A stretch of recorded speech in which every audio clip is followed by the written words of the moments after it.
Gente, vamos de novo aqui falar sobre o efeito Abel Braga.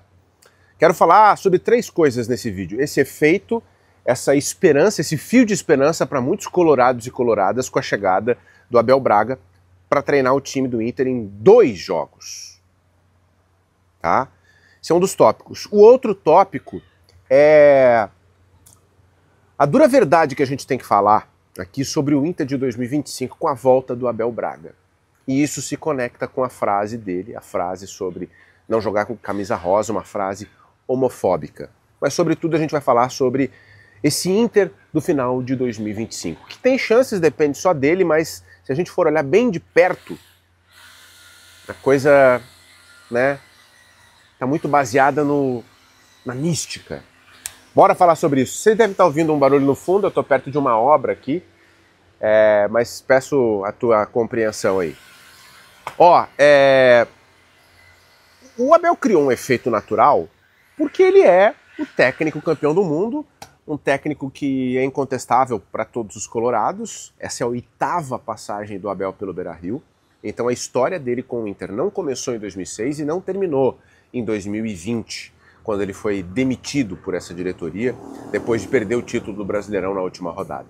É uma história longa, uma história profunda, de várias camadas. Então, quando ele é convocado e volta, o torcedor diz, pô, esse cara vai pegar junto com a gente, né? Eu já contei aqui pra vocês num outro vídeo no canal que eu fui na casa do Abel no Rio e ele me contou detalhes da relação dele com o Inter, com colorados do dia a dia dele, que fizeram ele se aproximar muito do clube, né?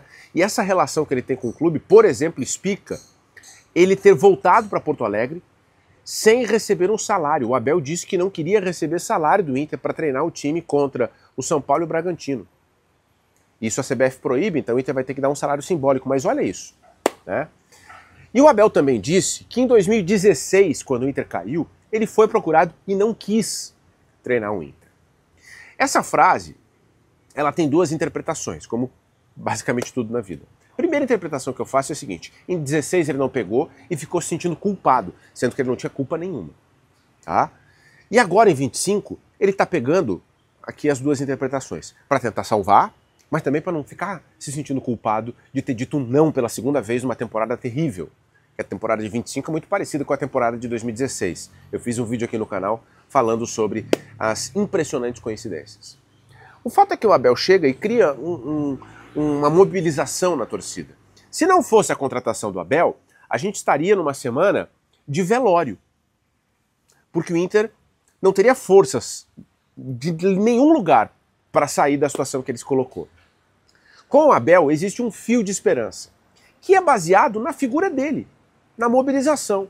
Não tem como imaginar que um treinador em uma semana com 2 jogos, na reta final da temporada, com toda a bagagem do ano, com todos os jogadores cansados, desgastados, destruídos, que esse trabalho vai dar resultado.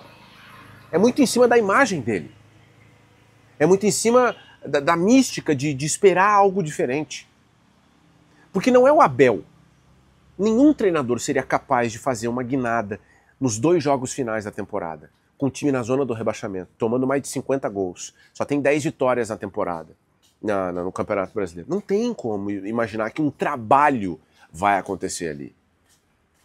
Né? E outro ponto. O Abel é técnico aposentado desde 2022. O Abel quer ser coordenador.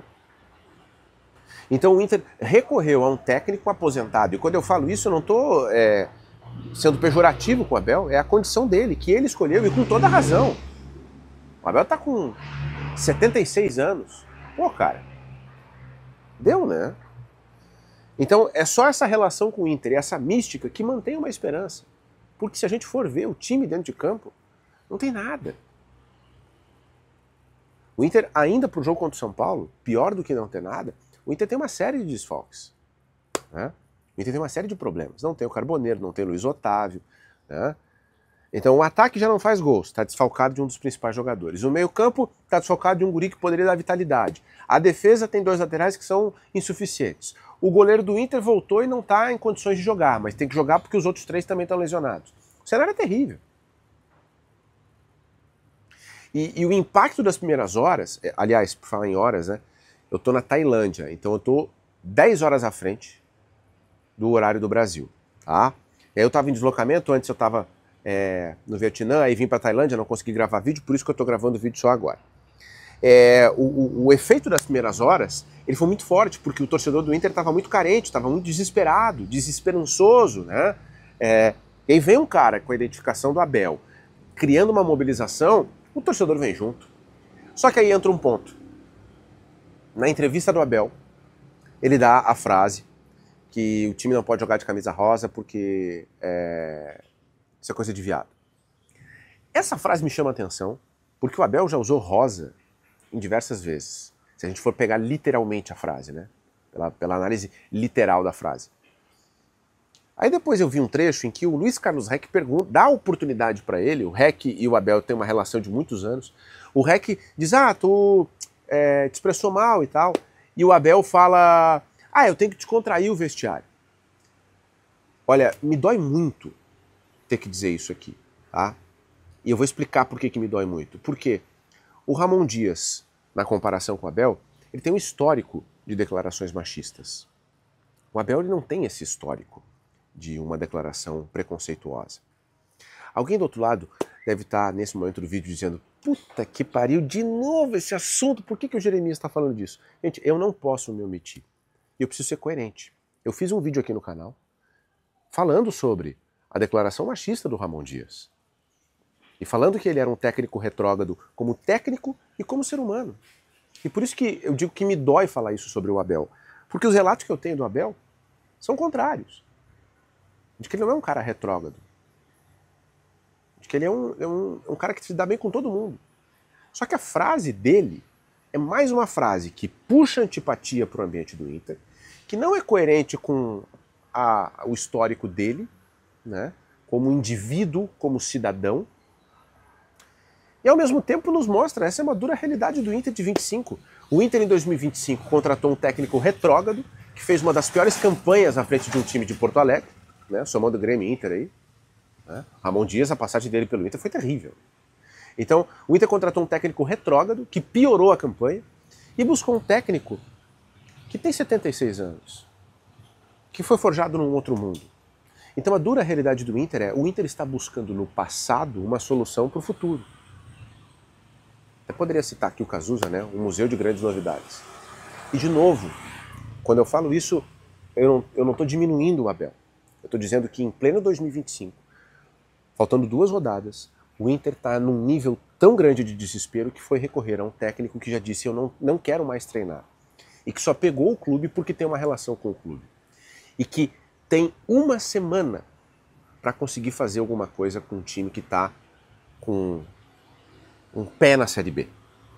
A declaração do Abel é infeliz, é sim preconceituosa, traz antipatia e perpetua um pensamento que a gente tem na sociedade, né? Que sutilmente ele aparece ali e vai se mantendo e que a gente não pode aceitar. Muita gente comentou no vídeo que eu fiz sobre o Ramon Dias que eu fui oportunista. O tempo, meus amigos, é o senhor da razão. E no caso do Ramon Dias, ele confirmou.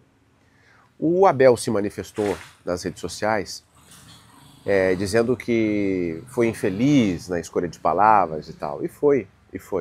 Né? Mas a gente tem que criticar.